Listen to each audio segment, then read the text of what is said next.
Hey everyone, you've probably noticed that my normal video schedule has slowed down a bit the past week or so. Well, part of the reason for that is because I finally jumped on board the Steven Universe hype train. I'll get back to my usual reviews immediately after this, but I wanted to share some of my thoughts on Steven Universe back when I first encountered it over a year ago compared to now going back and giving it a second chance. And for all you hardcore Steven Universe fans, let me say that I really love this show today. But that wasn't always the case, and looking back, I don't think I was being very fair to it the first time around. Now, my understanding is that Steven Universe was created by one of the artists who worked on Adventure Time, and I think that's oddly appropriate because Adventure Time is another show that took a while for me to warm up to. Of course, now everyone knows Adventure Time is a great show, but if you didn't know what it was about and just saw it at a glance, it might look pretty crappy. Also, like Adventure Time, Steven Universe is a show that starts by tossing you into the middle of everything and expecting you to pick up on the details later. But anyway, back in the beginning when I first saw commercials for Steven Universe, my very first impression was that it was about a team of superheroes, and then there's Steven, who has a magical gem in his stomach for some reason, so that makes him part of the team too. And with him being the only boy on the team, he looks kinda dumpy and kinda stupid. Again, just my first impression, not knowing anything else about the show. Then when I saw the opening, it fed into my previous suspicions with the characters introducing themselves as Garnet, Amethyst, and Pearl,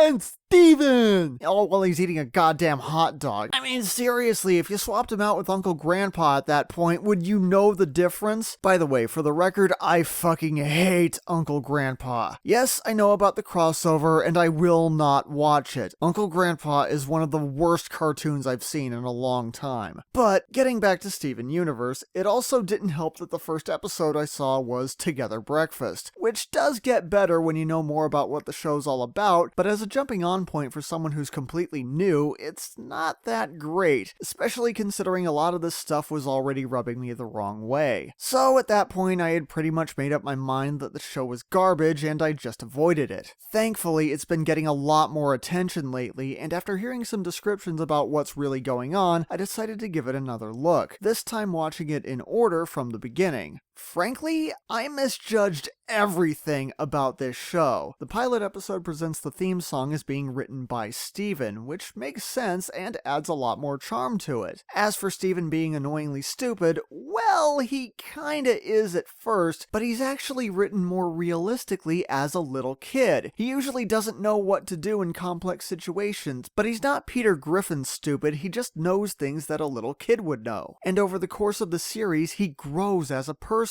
And not just him, but also his dad, the other crystal gems, and most of the background characters. Beach City feels like a real place inhabited by real people, despite the occasionally bizarre character designs and the premise of having a team of superheroes fighting monsters. It also turns out that Steven was born with that gem in his stomach. His mother was also a crystal gem like Garnet, Amethyst, and Pearl, and the reason he's here is so they can teach him how to control his powers while also acting as three surrogate mother figures. Well, maybe not Amethyst, she's more of a big sister, but you get the idea. I don't want to give too much away for those who still haven't seen the show yet, but there are some pretty big implications about who Steven is and what he can do. And as for the monsters the gems are always fighting, the show takes a bit of a dark turn when you find out what those actually are. In fact, I think what stands out the most is just how surprisingly mature the show is. Far more than you'd ever guess from the goofy ad campaign. It starts off pretty simple and funny, but it gradually builds up complex characters, sets up a deceptively epic narrative, and even has a lot of heavy emotional moments, and none of it feels out of place.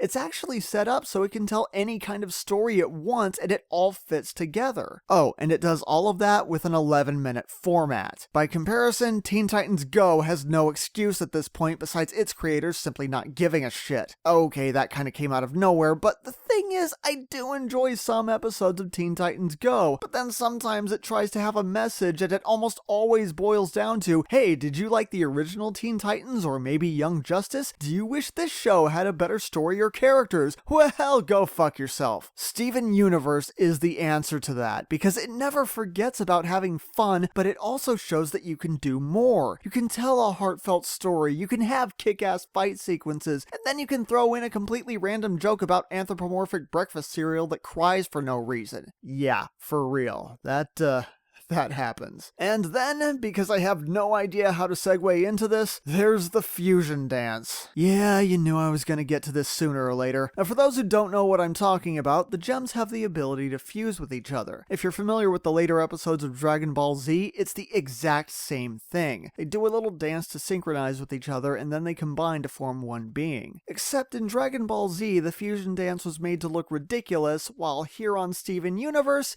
it pretty much justifies all the Rule 34 artwork that's been made of the characters. Seriously, there's an episode where Garnet pins Pearl against a wall and it looks like they're about to go down on each other. Now, considering the show is still aimed at kids, I'm surprised that I'm saying this, but I don't think it goes too far where you have to start screaming for the censors, but it is right on the line. This show knows exactly how far it can go before it gets itself into trouble. And I think part of the reason it works is that the show doesn't really make a big deal out of it. Well, for example, another thing that comes up is that part of the reason Steven's parents got together is because his dad has a fetish for large women. Again, they don't go overboard with it, but it's there. It's part of the character. So it definitely seems like parts of the show were intentionally made for adults, but it's done in a way that I think adults will pick up on it, but kids probably won't. And considering that we also find out that the gems do sometimes fall in love with each other, and with the exception of Steven, they're all female, including some extra characters that get introduced later, I think I have to applaud this show for approaching this subject in a more mature way than, say, Nickelodeon did with The Legend of Korra. But then again, I don't think Nickelodeon ever knew what to do with The Legend of Korra. Honestly, the only thing that really bothers me right now about Steven Universe is that I wish Cartoon Network did a better job advertising it. I'm glad that I'm a fan now, but the sad fact remains that I avoided this show for over a year because I had the wrong idea about what it was. Cartoon Network, Steven Universe is not a dumb show. Stop making it look like one. Anyway, if you're still on the fence about the show, I recommend checking it out. It has a slow build-up, but if you stick with it a while, I think you'll like it. Or, just skip to the season 1 finale if you immediately want to shit your pants. But no, seriously, you really should watch all the episodes leading up to it first. Anyway, those are my thoughts, and I'll see you later.